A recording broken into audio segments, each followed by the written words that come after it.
ang pundasyon sa gobyerno sa Dios. Ug ang dragon masuko sa babayi ug miyadto siya na pagkigubat batok sa uban sa iyang mga kaliwat mga nagabantay sa mga sugo sa Dios ug managbaton sa pagmamatuod ni Jesucristo.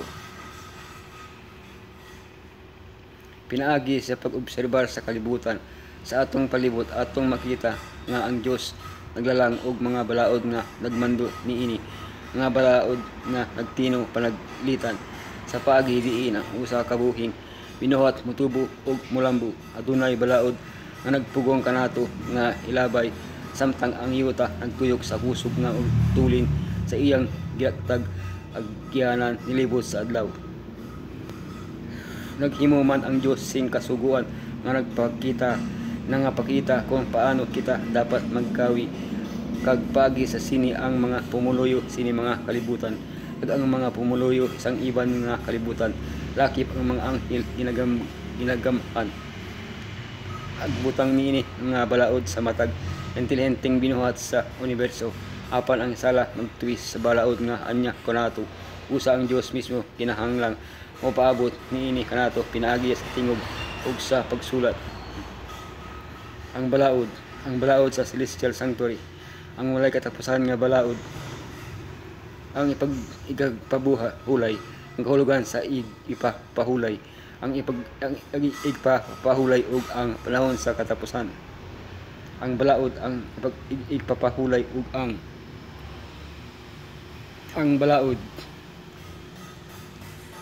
balaod sa celestial sanctuary.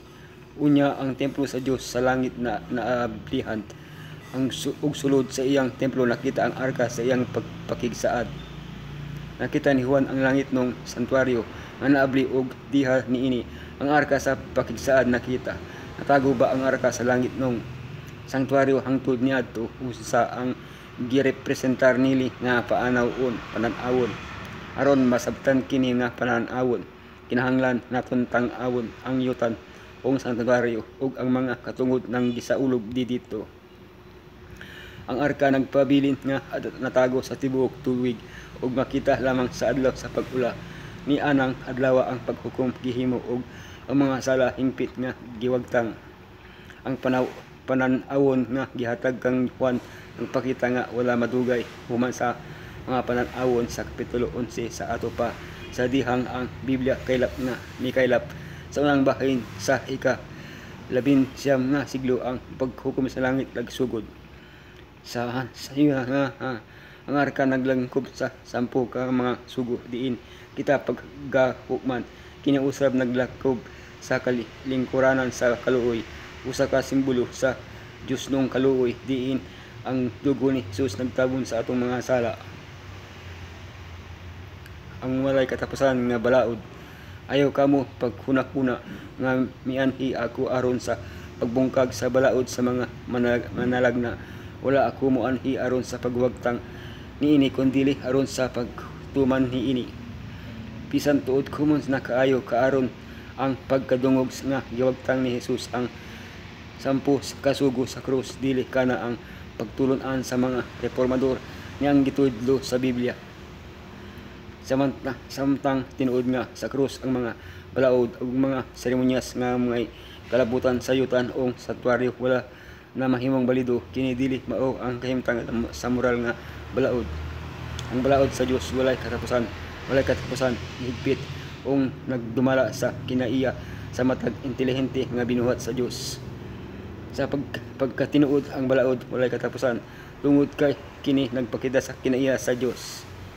Ang kinaiya sa Dios, ang pagkamatao tarong og justisya mao ang pinakuranan sa unang trono ang kaluoy ug kamatuoran pag una sa imong nawong. Ang balaod kay ang tanan ni imong mga sugo matarong ang imong balaod kamatuoran. Ang igpapahulay, ang kahulugan sa igpapahulay hinumdumi ang adlaw mga pagpapahulay naagi sa paglabalaan niini. Ang ikaupat nga sugo na kinabanghalan sa pagbantay sa igpapahulay ug tungod sa duha ka rason tungod kay ang Dios ang naglalang kanato ug tungod kay siya mitubos kanato. Alang kanato ang pagpapahulay maoy usa ka pagkunong sa misimana sa pagdayeg sa atong magbubuhat pamalandonggi ang isang iyang matubos nga gugma ug hinumdumi ang iyang saad sa pagpuyo uban kanya sa bagong paglalang. Nasabtan niini nga paagi ang ipagpahulay alang kanato usa ka espesyal nga panalangin gikan sa atong Dios. Sa laing bahin kini nagpahinumdum kanato nga ang Dios na higugma kanato pag-ayo nga dili kita biyaan sa dihang kita. Mibulag kanya kini usa ka simbolo sa pagpaulay, dili mga buhat sa grasya, dili legalismo sa seguridad, dili sa pagkondenar sa pagsalig sa Dios, sa pagluwas kanato, dili sa atong kaugalingon mga paningkamot sa pagbuhat sa ingon. Pinaagi sa pagtuman sa pagpahulay atong gipakita ang atong pagkamaunong ngadto sa Dios ug ang atong tingguha sa pagsimba kanya lamang. Ang Sabat ug ang panahon sa katapusan. Ang ikaduhang mananap gihatugan og gahom sa paghatag og ginhawa sa larawan sa unang pananap aron ang larawan makasulti ug makapatay sa tanan nga dili mosimba sa larawan. Ang pinadayag 13 naghulagway sa lain-laing mga tagagahom mga ginagamit si Satanas sa paglimbong sa kalibutan palayo sa Dios. Ang tanang niini mga kapitulo may kalabutan sa pagsimba. Usa sa mga gahom nga gihiskutan direktang may kalabutan sa gamay ng sungay sa Daniel 7 nga nagtingguha sa pag-usab sa mga panahon ug sa balaod. Sa Daniel 7 nga nagtingguha sa pag-usab sa mga panahon ug sa balaod. Daniel 7:25 ang yugto sa 42 kabulan mao raw ang panahon mga panahon ug tungga sa oras. Kini nga gahom nagwagtang sa ikaduhang sugo pagsimba sa mga larawan ug nagbag-o sa ikaupat panahon sa pagsisimba. Nagbalhin sa pagkabalaan sa Sabado ngadto sa Domingo. Sa katapusang mga gutlo siya mapugos sa pagsimba sa usa ka larawan pinaagi sa pagdili sa pagpamalit o nagpagbaligya mga kalihukan sa mga gidili sa pagpahulay. Kining marka sa mananap maoy usa ka simbolo nga nagsulti kanato may tungod niadtong mudawat sa Domingo nga gitugod sa tawo ingong adlaw sa pagsimba ay sa Sabado nga sito. Ang balaod ang ipagpahulay ang og pagsimba. Siya miingon sa makusog nga tingog kahadluki nga ang Dios ug ihatag kanya ang himaya kay ang na sa iyang paghukom miabot sa simbaha sa nga nagbuhat sa langit, sa yuta, sa dagat ug sa mga tuburan sa tubig. Ang tulo kapilo nga mensahe nga gimantala sa panahon sa katapusan nalangkit sa pagsimba ug busa sa pagpahulay ug sa balaod sa Dios. Una mensahe pinadayag 14 sa 7 pangandam alang sa paghukom kanang sumbanan mao ang balaod ug simbaha ang magbubuhat sumuhala sa pagpahinumdum kanato sa ipagpahulay.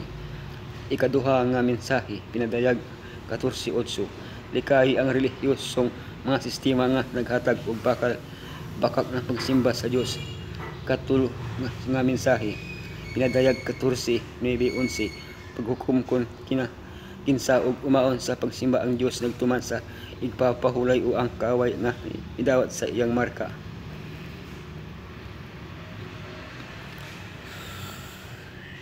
Duha ka kinaiya ang gihatag ag netong mubarog nga ig-on sa panahon sa katapusan.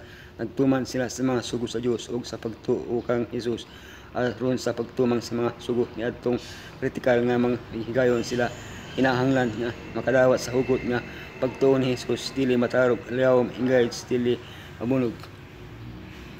Kon ang adlaw ang pagpahulay gibantayan sa tibuok kalibutan ang mga una-una o mga pagbati sa tawo mandala untang ngadto sa magbubuhat nga ingon nga tumong sa pagtahod o pagsimba o wala untay usa ka titigsimbag mga Diyos usa ka ateista o usa ka dili magtutuo. Ang pagbantay sa pagpapahulay maoy usa ka timaan sa pagkamaunongan ngadto sa matuod nga Dios siyang nga nagbuhat sa langit ug sa yuta ug sa dagat ug sa mga tuburan sa mga tubig. Kini nagsunod nga ang mensahe nga nagsugo sa mga tawo sa pagsimba sa Dios ug sa pagtuma sa iyang mga sugo. Ilabi lang matawag kanila sa pagtuman sa kaupat nga sugo.